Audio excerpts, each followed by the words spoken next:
ಆಮೆ ಗತಿಯಲ್ಲಿ ಸಾಗಿದೆ ತುಂಗಭದ್ರಾ ಯೋಜನೆಯ ವಾಲ್ ಕಾಮಗಾರಿ.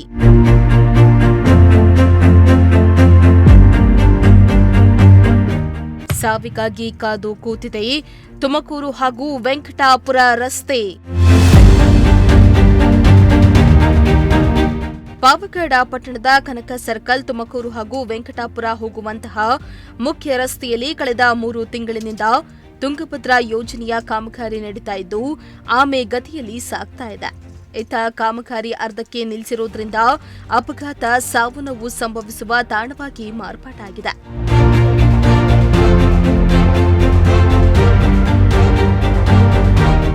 ಹೌದು, ಇಲ್ಲಿ ಮುಖ್ಯ ರಸ್ತೆಯಲ್ಲಿಯೇ ತುಂಗಭದ್ರಾ ಯೋಜನೆಯ ವಾಲ್ ಕಾಮಗಾರಿ ನಡೀತಾ ಇದೆ. ರಸ್ತೆಯಲ್ಲಿ ಪ್ರತಿನಿತ್ಯ ಸಾವಿರಾರು ವಾಹನಗಳು ಓಡಾಡ್ತಾ ಇವೆ. ಇತ್ತ ಅರ್ಧಕ್ಕೆ ನಿಂತಿರುವ ಕಾಮಗಾರಿ ಜಾಗದ ರಸ್ತೆಯಲ್ಲಿ ರಾತ್ರಿ ವೇಳೆ ಸಂಚರಿಸುವ ಜನರು ಜೀವ ಭಯದಲ್ಲಿಯೇ ವಾಹನ ಚಲಾಯಿಸುವಂತಾಗಿದೆ.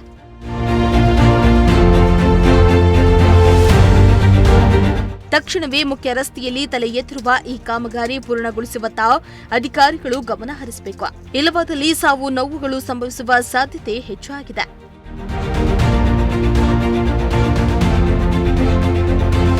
ಇಮ್ರಾನುಲ್ಲಾ, ಪ್ರಜಾಶಕ್ತಿ ಟಿವಿ, ಪಾವಗಡ.